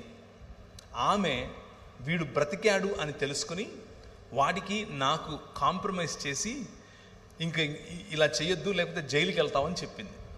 ఆ రోజు రాత్రి తండ్రి లేని నేను, ఎప్పుడూ తండ్రి కౌగిలిని ఎరుగని నేను, తండ్రి ఇచ్చేటటువంటి వెచ్చదనాన్ని తెలుసుకొని నేను, ఏ రోజు తండ్రి యొక్క మందలింపు అంటే తండ్రి వద్ద నుంచి ఎలా ఉంటుందో నాకు తెలీదు, తండ్రి వద్ద నుంచి ప్రేమ ఎలా ఉంటుందో నాకు తెలీదు. అలాంటి ప్రేమ లేని, మందలింపు లేని, కరెక్షన్ లేని నేను ఒకరోజు ఒక స్వరం విన్నాను. అది సన్నని స్వరం. ఆ స్వరం నాకు చెబుతోంది, నువ్వు ఈ ఊరు విడిచిపెట్టి వెళ్ళిపో అని చెప్తోంది. ఈ ఊరు విడిచిపెట్టేసి నువ్వు వెళ్ళిపో అని చెప్తోంది. ఎక్కడికి వెళ్ళాలో తెలీదు. మా అమ్మకు చెప్పి వెళ్తున్నాను తిరుపతికి అని చెప్పి, మా ఊరు కడప, బ్యాగ్ తీసుకుని బస్ స్టాండ్కి వచ్చాను. తిరుపతి టికెట్ కొనబోయి హైదరాబాద్ టికెట్ కొన్నాను. ఎందుకు కొన్నానో కూడా తెలియదు. హైదరాబాద్లో ఎవరున్నారో తెలియదు. తర్వాత ఏదో తెలుసుకున్నాం. ఈరోజు ఫోన్లు ఉండేవి, ఆ రోజుల్లో ఫోన్లు ఉండేవి కావు. హైదరాబాద్లో దిగిన తర్వాత ఫలానా చోట ఫలానా వాళ్ళు, మా ఊరోళ్ళకి సంబంధించిన వాళ్ళు ఉన్నారని తెలుసుకుని ఆ రూమ్కి వెళ్ళి అక్కడ ఉండి చదువుకోవటం మొదలుపెట్టాను. తండ్రి లేకపోతే ఎలాంటి జీవితం ఉంటుందో చెప్తున్నాను మీకు. కానీ 5 రకాలైన క్వాలిటీస్ మీ ముందు ఉంచాను. ఆయన తండ్రిగాను, భర్తగాను, ప్రియుడిగాను, కాపరిగాను మరియు రాజుగాను మన మధ్యకు వచ్చాడు అని చెప్పాను. నా జీవితంలో తండ్రిగా వచ్చాడు. నా జీవితంలో దాదాపు 18-19 సంవత్సరాలున్న నేను, నూనూగు మీసాలు, లేత టీనేజ్ ప్రాయం, ఆ ప్రాయంలో ప్రభు నా దగ్గరికి వచ్చాడు. ప్రభు నాతో మాట్లాడాడు. నువ్వు ఈ లోకానికి వెలుగువు అని చెప్పాడు. తండ్రి ఇలా మాట్లాడతాడు బిడ్డల పట్ల, పిల్లల పట్ల. ఏం చెప్తాడో తెలుసా? అరే నువ్వు అచ్చం నాలాగే ఉన్నావురా అంటాడు. అచ్చం మిమ్మలా ఉన్నావురా అంటాడు. అచ్చం మా నాన్నలాగా ఉన్నావురా అంటాడు. మన పరలోక తండ్రి కూడా అలాగే అంటున్నాడు. You are in the image of God. నువ్వు దేవుని స్వరూపం, నువ్వు దేవుని పోలిక. ఎందుకంటే ఆయన నీ కన్న తండ్రి. నీ పట్ల, నీ దగ్గరికి కన్న తండ్రి ఈ మాటలు తీసుకొని వస్తున్నాడు.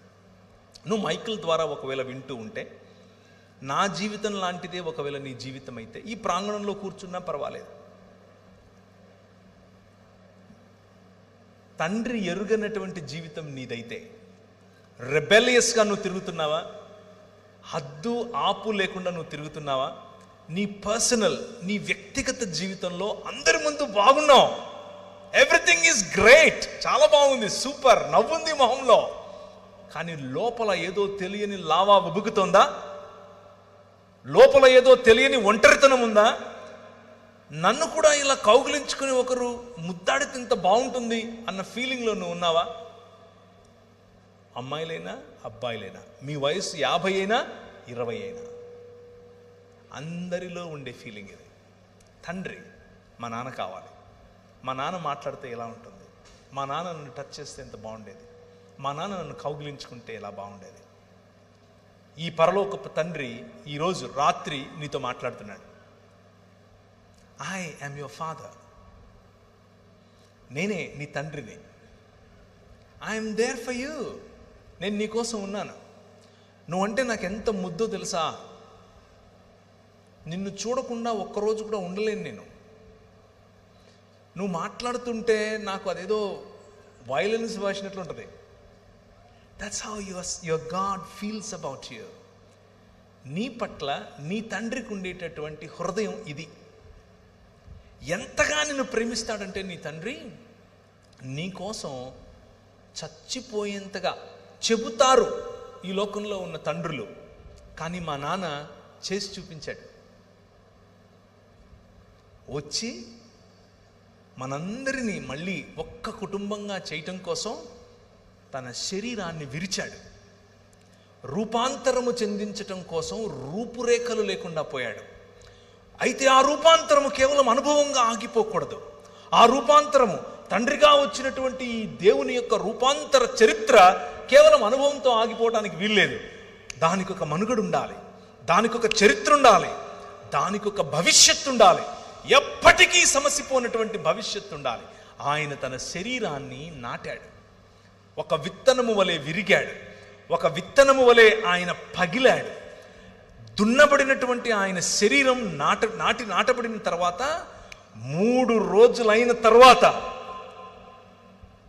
2 దినములైన తర్వాత 3వ దినమున యెహోవా సముఖమందు మనము జీవించినట్లు ఆయన మరణాన్ని చంపి తిరిగి లేచాడు. That is your father. మీ నాన్న అది. మీ నాయన మరణానికి లోనయ్యేవాడు కాదు. మీ నాయన మరణాన్ని చంపినవాడు, చంపి తిరిగి లేచాడు 3 దినములైన తర్వాత. హోషేయ గ్రంథం 6వ అధ్యాయం 2వ వచనం. హోషేయ గ్రంథం 6వ అధ్యాయం 2వ వచనం.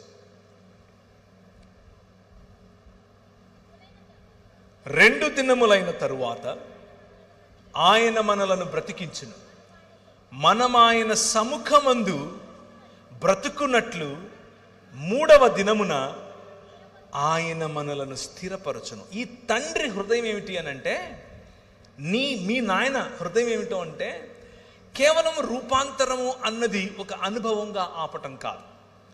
ఈ మరణాన్ని చంపి నూతన సృష్టిగా నిన్ను మలచటం. నేను ఫేస్బుక్లో ఒక పిక్చర్ చూశాను, మీలో కూడా చాలామంది చూసే ఉంటారు. ఒక ఆయన నిలబడుకొని సుత్తి ఉలి తీసుకుని ఇలా కొట్టుకుంటున్నాడు. ఇలా కొట్టుకుని లావుగా ఉండే ఆయన సన్నగా మంచిగా స్లిమ్గా తయారవుతున్నాడు.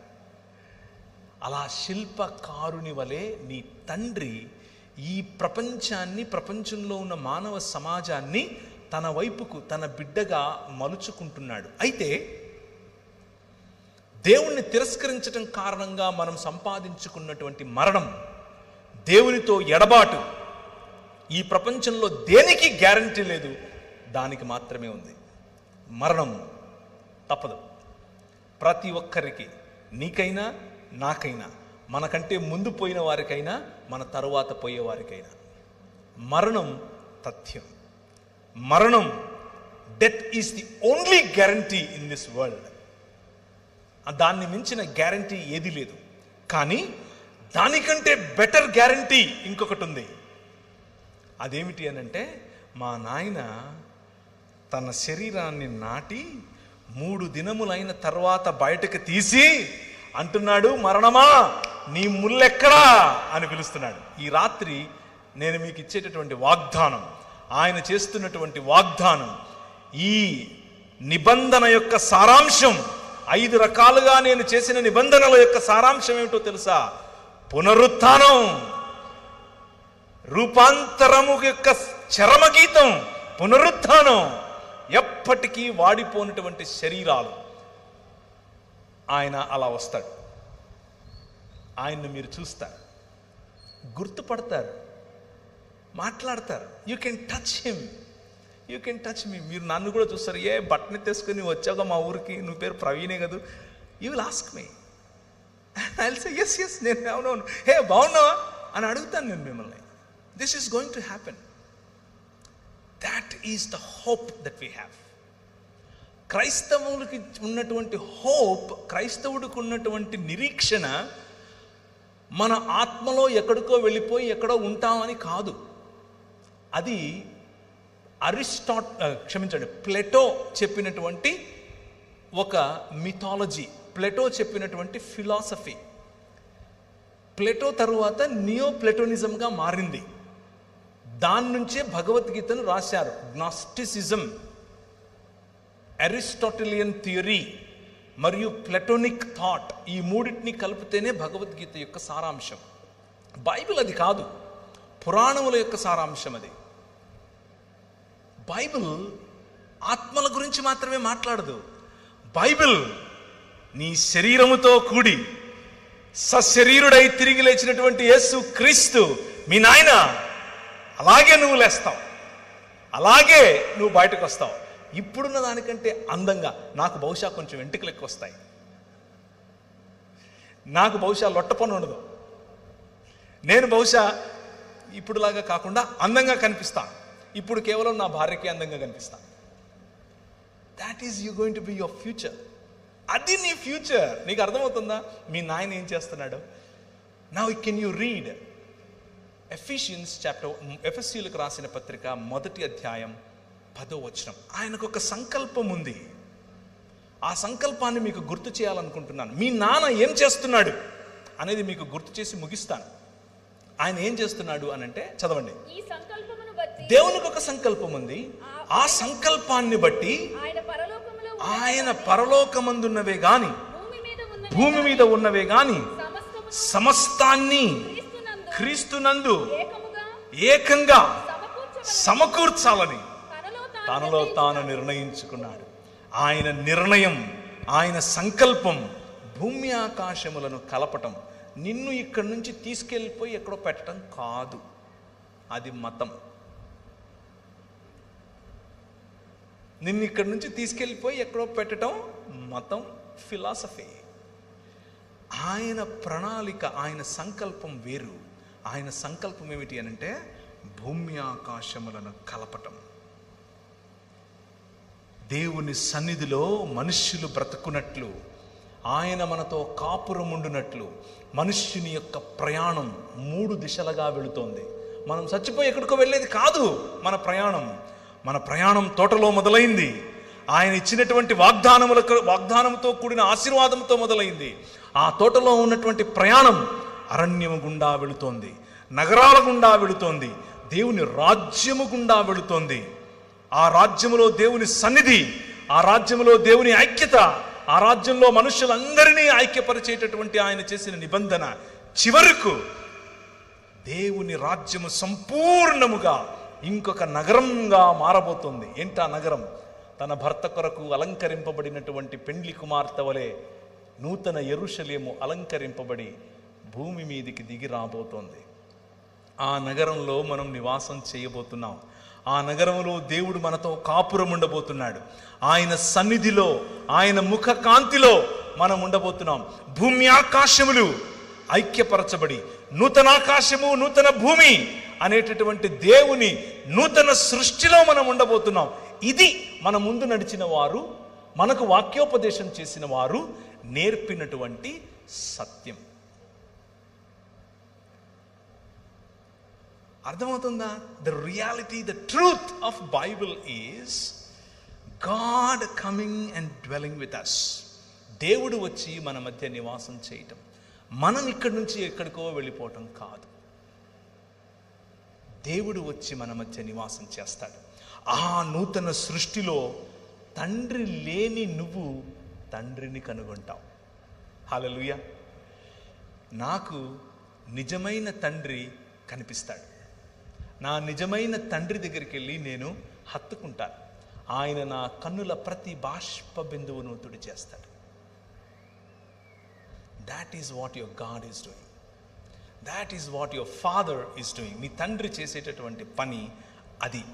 నీ తండ్రి నీకు ఇచ్చినటువంటి మాట నెరవేర్చుకునే తండ్రి. ఈ దేవుని రాజ్యం అనేటటువంటి దర్శనం చూసి దానియేలు చెప్పినటువంటి ఆ ఇంతై మహాపర్వతమైనటువంటి ఆ రాయి వచ్చి ఈ ఊర్లో పడితే ఒక సమాజముగా స్త్రీ అని పురుషుడని తేడా లేకుండా, గ్రీకు దేశస్థుడని యూదుడని తేడా లేకుండా, దాసుడని యజమాని అని తేడా లేకుండా అందరూ కలిసి ఒక్కటిగా ఒక్క శరీరముగా మారుతున్నారే, దీనినే రూపాంతరం అని పిలుస్తారు. ఈ రూపాంతరం ఇంతటితో ఆగదు. ఈ రూపాంతరం ఒక నూతన యెరూషలేము అనే పట్టణంలోనికి వెళ్ళిన తర్వాత ముగుస్తుంది. ఆ పట్టణంలోనికి మనం వెళ్ళబోతున్నాం. ఆ పట్టణంలో మనకంటే ముందు నిద్రించినటువంటి పరిశుద్ధులు కూడా ఉంటారు. మనకంటే ముందు నిద్రించినటువంటి, ఒకవేళ నీ భర్త నిద్రించి ఉంటే నువ్వు ఆయన చూస్తావు, ఒకవేళ నీ భార్య నిద్రించి ఉంటే నువ్వు ఆమెను చూస్తావు. బ్రతికి ఉన్న మనం వెళ్ళి వారిని స్వాగతించి తీసుకుని వస్తాం. రాజు, the king of this world వస్తాడు. ఆయన ఆల్రెడీ వచ్చేశాడు, తన రాజ్యాన్ని స్థాపించాడు. ఆ రాజ్యంలో భాగంగా నువ్వు ఉంటున్నావు. మళ్ళీ ఇంకొకసారి సంపూర్ణమైనటువంటి రూపాంతరము చెందిన తర్వాత, మెటమార్ఫోసిస్ కంప్లీట్ అయిపోయిన తర్వాత, నూతన సృష్టిగా మార్చబడిన తరువాత ఆయన నీకు ఫలించే అధికారముతో కూడిన బాధ్యత, అభివృద్ధి చెందే అధికారముతో కూడిన బాధ్యత, విస్తరించే అధికారముతో కూడిన బాధ్యత, భూమిని నిండించే అధికారముతో కూడిన బాధ్యత, ఆయనతో కలిసి రాజ్యమేలే బాధ్యత నీకు ఇవ్వబోతున్నాడు. దాట్ ఈజ్ నిత్య నిబంధన. అదే నిత్య నిబంధన అంటే, అదే బెరిత్ ఒలాం అనంటే. మనలను దూరం చేస్తున్నటువంటి మరణం, మనిషికి దూరం చేస్తున్నటువంటి మరణం, మనిషిని కుటుంబానికి దూరం చేస్తున్నటువంటి మరణం, మనిషిని సంఘానికి దూరం చేస్తున్న మరణం, మనిషిని సమాజానికి దూరం చేస్తున్న మరణాన్ని ఆయన చంపేశాడు. తిరిగి పునరుత్థానం చెందినటువంటి మనుష్యులముగా మనం రాబోతున్నాం. పునరుత్థానం చెందినటువంటి కుటుంబాలుగా మనం కలవబోతున్నాం. పునరుత్థానం చెందినటువంటి సమాజములుగా మనం రాబోతున్నాం, ఉండబోతున్నాం. పునరుత్థానము చెందినటువంటి సృష్టి, ఆ సృష్టిలో మనం ఏలికలుగా ఉండబోతున్నాం. ఇది స్పష్టమైనటువంటి సువార్త, ఏ అరమరకులు లేనటువంటి సువార్త. ద హోప్, యేసుక్రీస్తున్నటువంటి నిరీక్షణ, యేసుక్రీస్తు మీ మనసుల్లో ఉంచుతున్నటువంటి నిరీక్షణ ఏమిటి అనంటే, నేను క్రీస్తును పోలినట్లుగా రూపాంతరము చెందిపోతాను. ఒకానొక రోజు క్రీస్తును పోలినట్లుగా రూపాంతరము చెందుతాను. సీతాకోక చిలుక ఒక కకూన్గా ఉండి మెల్లిమెల్లిగా అందమైనటువంటి సీతాకోక చిలుకగా తయారై బయటికి ఎలా వస్తుందో, ఇప్పుడు కకూన్గా ఉన్న నీవు, పాతి పెట్టబడిన నీవు, చచ్చిపోతున్న నీవు, చచ్చిపోయిన తరువాత అందమైన సీతాకోక చిలుక వలె పునరుత్థానము చెంది రాబోతున్నావు. 2 దినములైన తరువాత ఆయన మనలను బ్రతికించును. 3వ దినమున యెహోవా సముఖమందు మనము బ్రతుకున్నట్లు ఆయన మనలను స్థిరపరచును. ఆ 3వ దినము కోసమే మనం వేచి చూస్తున్నాం. ఆ 3వ దినమును మరణాన్ని చంపి తిరిగి లేచినటువంటి ప్రభు అయిన యేసుక్రీస్తు సూచనగా చూపించాడు. కానీ రాబోయేటటువంటి 3వ దినం ఒకటి ఉంది. ఆ 3వ దినములో నూతన ఆకాశము, నూతన భూమి, నూతన సృష్టిగా మనం ఉండబోతున్నాం. ఆ నూతన సృష్టిని అనుభవించటానికి ప్రభు అయిన యేసుక్రీస్తు మిమ్మల్ని పిలుస్తున్నాడు. తండ్రి, ఆయన భర్త కూడా. హృదయంలో ఉన్నటువంటి నీ బాధ ఆయనకు తెలుసు. ఆయన ప్రియుడు కూడా. నువ్వు ఎవరికీ షేర్ చేసుకోలేని, ఎవరికీ పంచుకోలేనటువంటి నీ ఫెల్ట్ నీడ్స్, నీ హృదయాక్రందనలు, నీ ఒంటరితనం, నీ ఏడుపు అన్నీ తెలిసినటువంటి ప్రియుడు నీ ప్రియుడు. అంత మాత్రమే కాదు, ఆయన కాపరి. నిన్ను అనాథలుగా విడిచిపెట్టను, నేను మళ్ళీ నీ దగ్గరికి వస్తాను అని చెప్పి వెళ్ళినటువంటి కాపరి నీ కాపరి. ఈ కాపరి నీకు కావలసిందల్లా, కావలసిన పోషణ అంతా ఇవ్వగల కాపరి. చివరిగా ఈయన రాజు, ఈయన ప్రపంచములకు రాజు, ఈయన నీతికి రాజు, ఈయన మనుష్యత్వానికి రాజు, ఈయన నీతి న్యాయములు జరిగించే రాజు, భూమి ఆకాశములను తన చేతి చేత లేకపోతే తన మాట చేత సృజించినటువంటి రాజు, ప్రపంచములను ఏలే రాజు, భూమి ఆకాశములను ఐక్యపరిచే రాజు, మీ మనసులను నిర్మించే రాజు, మీ ఒంటరితనాన్ని చూసినటువంటి రాజు, ఆ ఒంటరితనంలో నేను ఉన్నాను, నేను నీ మాట విన్నాను అనే రాజు. ఒకానొకప్పుడు ఒంటరిగా ఉన్నటువంటి 5 మంది భర్తలున్న తర్వాత కూడా ఒంటరితనాన్ని అనుభవిస్తున్నటువంటి ఒక స్త్రీ ఒంటరిగా వచ్చి నీళ్లు చేదుకుంటుంది అని తెలుసుకున్నటువంటి నీ రాజు ఆమె దగ్గరికి వెళ్ళి కూర్చుని, అమ్మా నీళ్ళు ఇస్తావా అని అడుగుతాడు. ఈ రాజు కథ వేరు. This king is your king. రాజు లేని రాజ్యంగా మనం మారిపోతే రాజై వస్తున్నాడు. కాపరి లేని గొర్రెలుగా మనం ఉంటే కాపరై మన మధ్యకు వచ్చాడు. తండ్రి లేని కుటుంబముగా మనం ఉంటే తండ్రిగా తన హృదయాన్ని మనతో పంచుకుంటున్నాడు. ఎంత బాధపడుతున్నాను నేను నీ పట్ల అని చెబుతాడు. భర్త వదిలేసినటువంటి భార్యగా మనం ఉంటే భర్తై మన దగ్గరికి వస్తున్నాడు. నువ్వు విధవరాండ్రకు తోడుగా ఉండు అని చెప్పినటువంటి మన ప్రభువు యొక్క మాట. ఆయన మనల్ని ప్రేమించే ప్రియుడు. ఎంతగా ప్రేమిస్తాడంటే తన ప్రాణాన్ని సైతం ఇచ్చే ప్రియుడు. 5 రకాలైనటువంటి క్యారెక్టర్స్, 5 రకాలుగా ఆయన మనతో పెట్టుకున్నటువంటి సంబంధం. ఈ సంబంధం ఇంతకంటే పదిలమైన, ఇంతకంటే స్థిరమైన, ఇంతకంటే సంతోషాన్నిచ్చే సంబంధం నా జీవితంలో నేను వెతికే ప్రయత్నం చేస్తే కూడా దొరకలేదు. This is the ultimate relationship that you can have with anybody. ఎవరితోనూ, చివరికి నా భార్యతోనూ నాకు లేనటువంటి పారదర్శకమైనటువంటి సంబంధం దేవునితో సాధ్యం. ఆ రాజు, ఆ తండ్రి, ఆ ప్రియుడు, ఆ కాపరి, ఆ భర్త ఈరోజు నిన్ను పిలుస్తున్నాడు. ఈరోజు నిన్ను ఆహ్వానిస్తున్నాడు. నేను కట్టే రాజ్యంలో నువ్వు ఉన్నావా? కేవలం వచ్చిపోతున్నావా? నేను కట్టే రాజ్యంలో నా కుటుంబంలో భాగంగా నువ్వు కోరుకుంటున్నావా? ఇంకా వెనకే తిరుగుతున్నావా? నేను కట్టే రాజ్యానికి నువ్వు ఒక గుదిబండలా ఉంటున్నావా? లేక ఫ్రీడమ్, స్వాతంత్రం కోరుకుని ఈ ప్రపంచంలో మీ నాయన ప్రపంచం ఇది అని సీతాకోక చిలుక వలె ఎగిరే స్వాతంత్రంలో బ్రతుకుతున్నావా? ఈ రాత్రి పరిశుద్ధాత్మ దేవుడు నీతో మాట్లాడుతున్నాడు. If you are rebellious in your nature, తిరుగుబాటు నీ హృదయంలో ఉంటే ఎక్కడో నీ తండ్రి ప్రేమను నువ్వు కోరుకుంటున్నావేమో. నీకంతకు నువ్వు ఒక షెల్ నిర్మించుకొని ఎవరితో పంచుకోకుండా నువ్వు ఒంటరిగా బ్రతుకుతూ ఉన్నావా?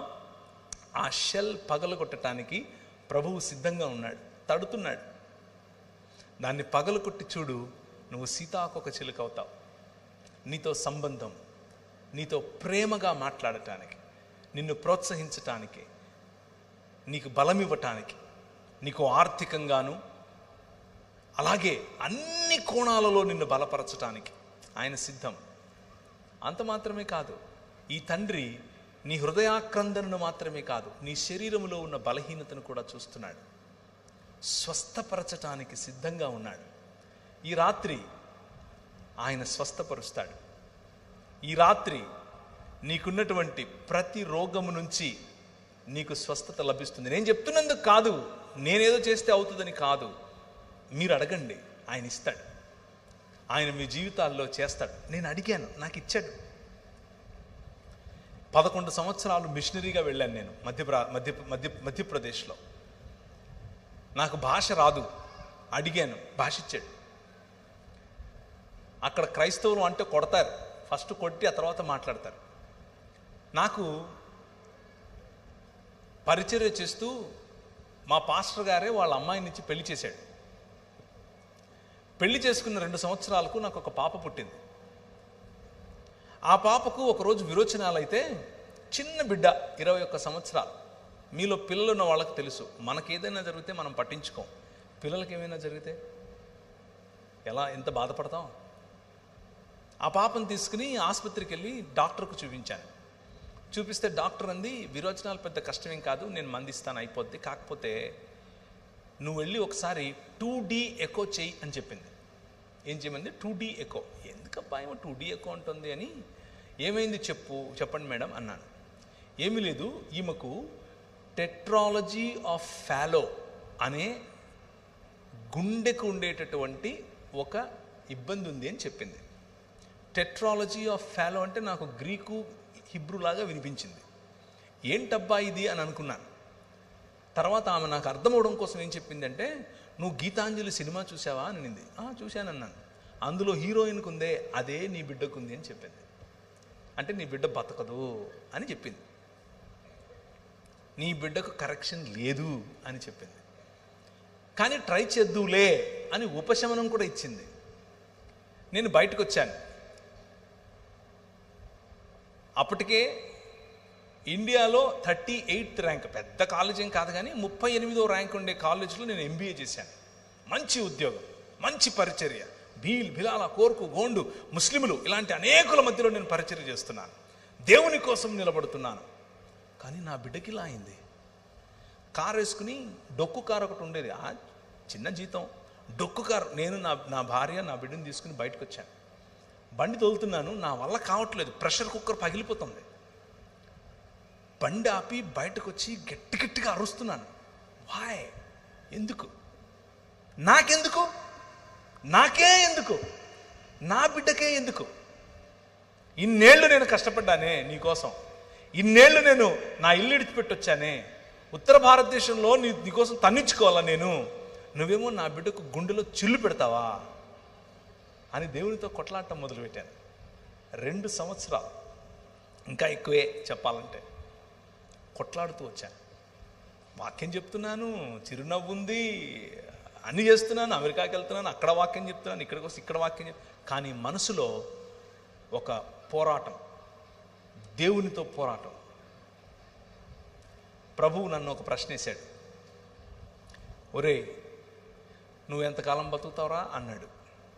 వేసుకో, ఒక 80-90 వేసుకో, దాని తర్వాత ఈమె నీ బిడ్డ కాదు, నువ్వు చచ్చిపోతావు. కానీ నాకు జీవితాంతం బిడ్డ. ఈ జీవితమే కాదు, నూతన సృష్టిలో కూడా బిడ్డ. అది నా ప్రేమకు నీ ప్రేమకు తేడా, టెన్షన్ పడకొని చెప్పాడు. వెతికితే ఒక మంచి డాక్టర్ బెంగళూరులో దొరికితే ఆయన దగ్గరికి వెళ్ళి కరెక్షన్ చేయించాను. ఆ అమ్మాయికి 1.5 సంవత్సరం 2 ఏళ్ళు ఉండగానే కరెక్షన్ చేయించాను. కంప్లీట్గా హీల్ చేశాడు దేవుడు, కంప్లీట్గా. ఇప్పుడు సామాన్యమైనటువంటి పిల్లలు ఎంత ఎదుగుతారో, ఎంత మాట్లాడతారో, ఎంత చదువుతారో, ఎంత ఉన్నతంగా ఆలోచిస్తారో, అన్నీ సామాన్యుల కంటే బెటర్గా నా బిడ్డను ఆశీర్వదించాడు. It's all about hope and it's all about trusting your God. నీ తండ్రి పట్ల నీకు ఉండాల్సిన నమ్మకం, నీ తండ్రిని ఆనుకోవటం.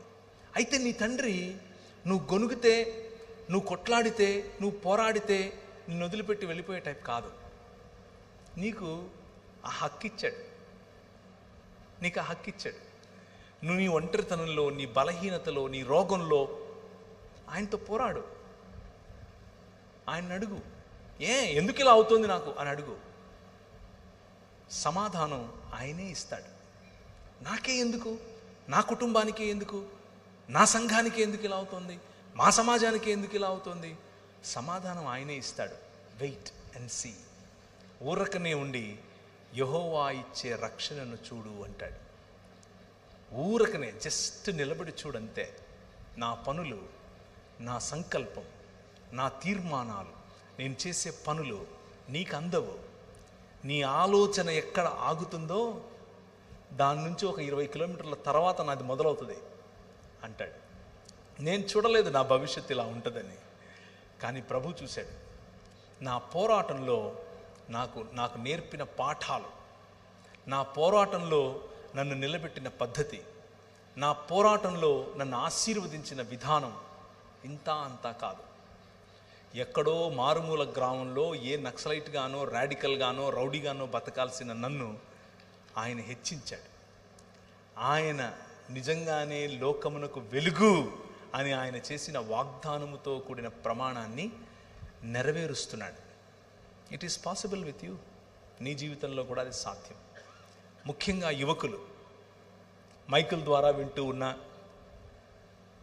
లైవ్ ద్వారా వింటూ ఉన్న యువకులకు, యువతులకు ఈ మాట చెప్తున్నాను. మీ లైఫ్లో ఇప్పుడు మీరున్నటువంటి స్టేజ్లో మీకు చాలా క్వశ్చన్స్ ఉంటాయి, మీకు చాలా ప్రశ్నలు ఉంటాయి, చాలా పోరాటం ఉంటుంది, కంపారిజన్ ఎక్కువ ఉంటుంది. పక్కనోళ్ళు కంపేర్ చేస్తారు, మిమ్మల్ని మీరు చేసుకుంటారు. అందంలో కంపారిజన్, చదువులో కంపారిజన్, ధనంలో కంపారిజన్, కులంలో కంపారిజన్, మతంలో కంపారిజన్, ప్రతి చోట్ల పోల్చుకోవటం ఎక్కువ. కానీ మీ నాన్న, మీరు ఎలాంటి పరిస్థితిలో ఉన్నా మిమ్మల్ని ప్రేమించే నాన్న. అయితే మీ నాన్న మిమ్మల్ని పిలుస్తున్నాడు. నీ యవ్వన ప్రాయంలో, నీ యువతలో, in your youthfulness, come to your father. నీ తండ్రి దగ్గరకు వచ్చి ఆయన కౌగిలిని ఒక్కసారి అనుభవించి చూడు. నీ జీవితం మారిపోతుంది. నా జీవితం మారింది. నా జీవితం భేషుగ్గా మారింది. పెంట కుప్పల మీద పడి ఉండేవాడిని. భయంకరంగా నేను మాదక ద్రవ్యాలకు అలవాటు పడిపోయి ఉన్నవాడిని. నా జీవితాన్ని మార్చాడు. నీ జీవితాన్ని మారుస్తాడు. అండ్ టుడే, ఈరోజు, ఒకానొకప్పుడు నేను బ్రతికే గనక బ్రతికునుంటే మా ఇంట్లో వాళ్ళు నన్ను చూసి అసహ్యించుకునేవారు. ఈరోజు గర్వపడక్కర్లేదు, కనీసం అసహ్యించుకోరు. గర్వపడక్కర్లేదు, కనీసం అసహ్యించుకోరు. ఈ రాత్రి ఈ పిలుపు మీ నాన్నది. మీ నాన్న మిమ్మల్ని పిలుస్తున్నాడు. నేను ఒక ఉద్యమం చేస్తున్నాను.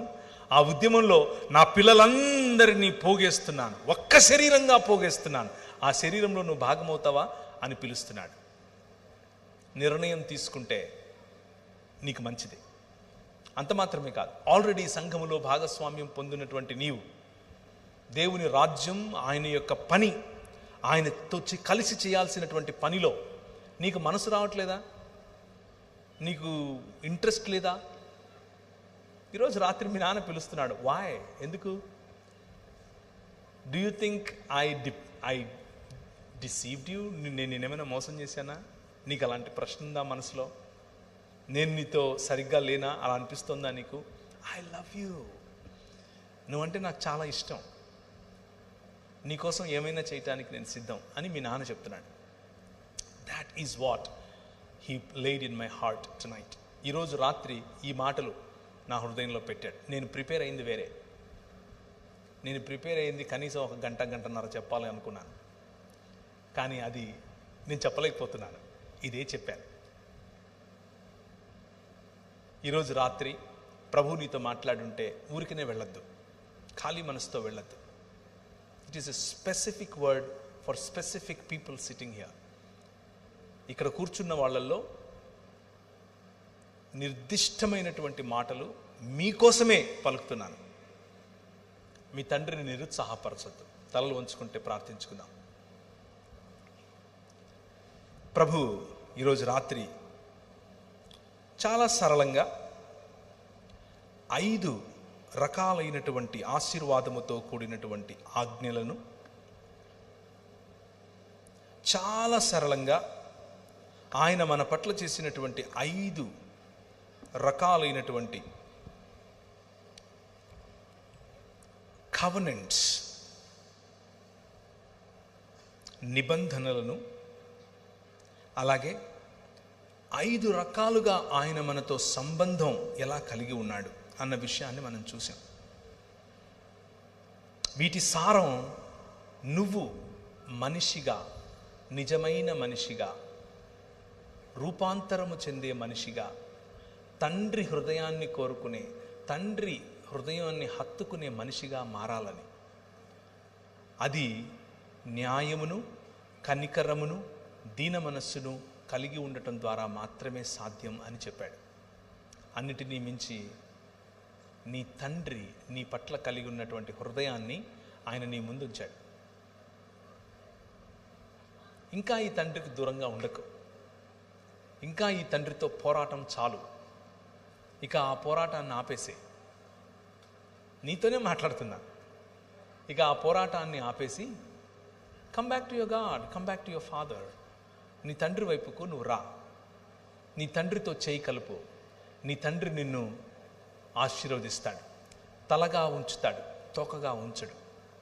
అలాగే కూర్చున్న వాళ్ళలో ఈరోజు ప్రభువు స్పష్టంగా నిన్ను స్వస్థపరుస్తాను అని చెప్తున్నాడు. నిన్ను ఆయన స్వస్థపరిచే రోజు ఈ రాత్రి. నీ హృదయాన్ని స్వస్థపరిచే రోజు, నీ శరీరాన్ని కూడా స్వస్థపరిచే రోజు ఈ రాత్రి. నేను ప్రార్థన చేస్తూ ఉండగా నీ మనస్సును విప్పి ప్రభు అయిన యేసుక్రీస్తుకు నిన్ను నువ్వు సమర్పించు. నీ రోగాన్నివ్వు, నీ బలహీనతనివ్వు, నీ ఒంటరితనాన్నివ్వు, నీ అప్పుల బాధనివ్వు. ఆయన నీకు ఈరోజు విడిపించువాడు, బలపరచువాడు, న్యాయమును చేయువాడు, నీ పక్షమున నిలబడువాడు. ఈ రాత్రి నీ జీవితంలో ఒక అద్భుత కార్యం ఆయన చేయబోతున్నాడు. నువ్వు నమ్మితే చాలు, మిగిలిందంతా ఆయన పని. కృపగలిగిన తండ్రి, ఈ రాత్రి నీ వాక్యము ద్వారా మాతో మాట్లాడి మా కొరకు సిద్ధపరిచినటువంటి నీ విలువైన మాటలు మా జీవితంలో పని చేయులాగున, ఈ మాటల్లో నా మాటలు ఏవైనా ఉంటే, నీ మాటల పక్షముగా కానిదేదైనా ఉంటే, పరిశుద్ధమైనటువంటి నీ అగ్ని చేత వాటిని దహించి కేవలము నీ మాటలు మాత్రమే నీ ప్రజలకు వారి హృదయాల్లో ఉండునట్లు సహాయం చేయండి. ప్రభువా, నీ బిడ్డలు అనేకులు నీ తాకిడి కోసం వేచి చూస్తున్నారు. నీ ప్రేమగల తాకిడి, నీ ప్రేమగల నీతిగల దక్షిణ హస్తాన్ని వారి వైపుకు చాపి వారిని ముట్టండి. ఈరోజే స్వస్థతను వారు అనుభవించినట్లుగా సహాయం చేయండి. ఒంటరిగా ఉన్న వారికి మీ తోడును దయచేయండి. మీ స్వరం వారు వినుదుగాక, మీ వెలుగు వారి ముఖములపై మేము చూచుదుముగాక.